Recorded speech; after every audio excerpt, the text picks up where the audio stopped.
today's show, we are in conversation with Aaron Dewhurst from the Glass Whiteboard Company.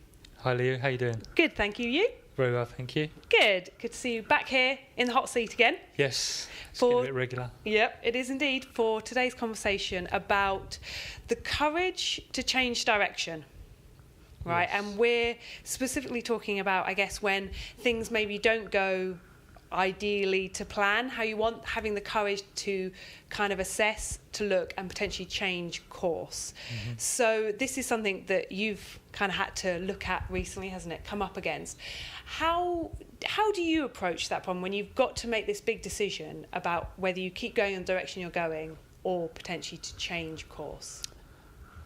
Okay, so, I mean, obviously it depends on what the circumstance is, doesn't it? And, our circumstance where we've had to change course slightly was, we're lucky that it wasn't, we were just testing the water in a business, and just basically we weren't delivering the service, the quality of service that we wanted to deliver to the customers.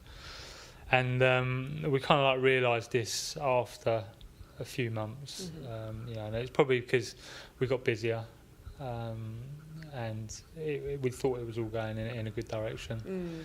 And it wasn't necessarily about making money at that point, but it was so we didn't notice potentially that there was any issues, and we didn't have as much business. But then when we got busier, it was difficult to service the customer in the way that we wanted to, and that I would expect.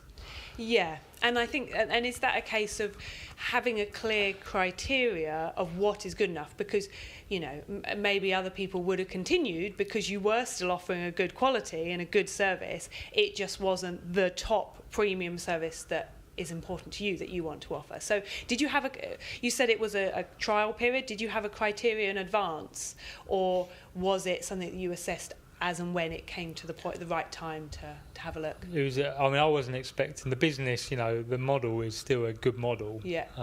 It's just unfortunately, the market that you're going to is quite a demanding market, and the products that we were selling, there was quite a demanding.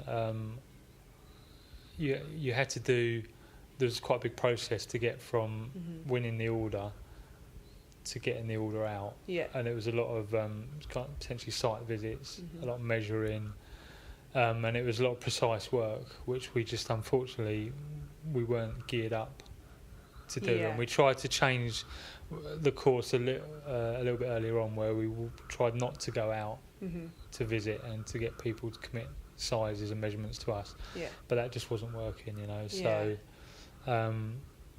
And unfortunately for us, it wasn't you might have to carry on because it's kind of like, you're relying on that, this working, Yeah. But we're fortunate that we were just testing the water, and we decided that we were just going to focus on our main business, which is the Glass Whiteboard Company, and it was all about the processing of the glass. We tried to go into a market where we were going to offer bespoke products and services to domestic customers, and commercial, but it was more of a domestic. Yeah. It's like shower screens, balustrading, but we couldn't service that market, unfortunately. And we were always, just like I said, we were testing the water. Yeah. And it got to the point that it was just kind of like it just wasn't working for us. So, in a way, it's kind of like we did fail, but we kind of needed to fail to realise that it wasn't going to work. Yeah, and like you said, if you don't try, then you don't know, do you? No, exactly. Like you said, and a new market. It wasn't like it was something completely new, was it? It was a particular potential new opportunity. It was an existing market that I thought that there was a lack of good service in it, and we've kind of like realised why. It's difficult to bring that good service to it, and and you need to be. I think maybe if it was our one and only thing we were doing, we might have been able to spend more time on it. But we tried to do it on a limited resource, and limited personnel, which just doesn't work.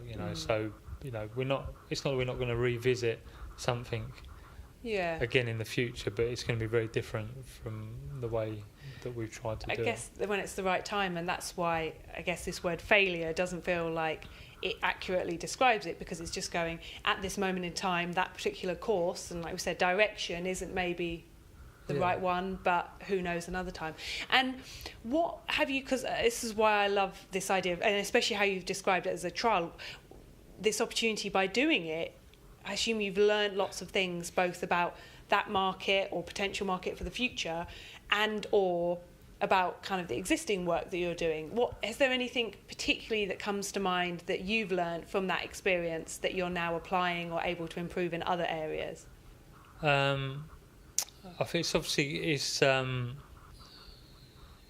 the problems we were having was like a little bit of supplier problem on our front, and customer problems where the customers are quite demanding. So I can take from it that kind of like sometimes you need to stick to what you know. Yeah. And not try and diversify too much. Okay, yeah. With where it has to involve a lot of processes. So we need to try and simplify what we do in the future. Yeah. But it won't be, unfortunately, what I thought it would be at the start.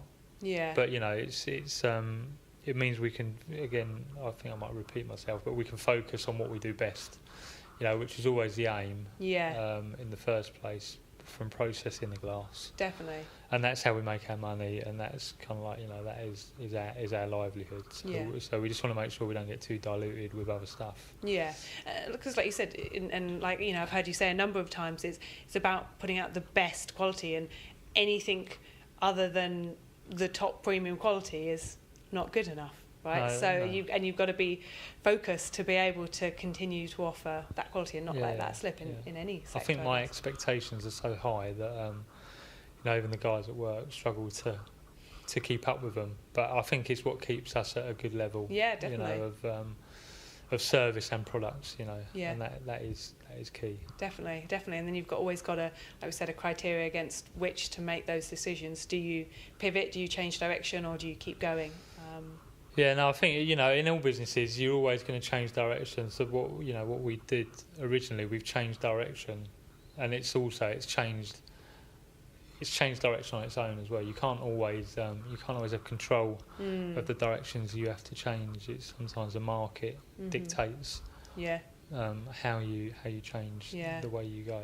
Absolutely, even more reason to be prepared to take those failures in inverted commas, but take those changes as and when they come, because I think the key thing as well is that when you have a failure, or a failure as in it might not mean a total failure, it's kind of like a bit of a loose term. Yeah, is having the confidence to keep going and the motivation to keep moving forward. Because I think a lot of people, or sometimes it can be dangerous that you fail and then you give up.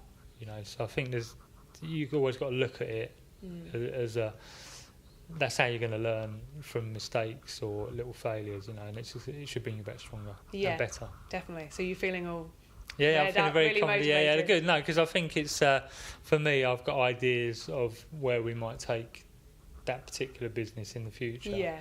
But we just need to get back focused on what we're doing, and get that kind of like side of it tied up 100%. Yeah, definitely. Get it 100% quality. Brilliant.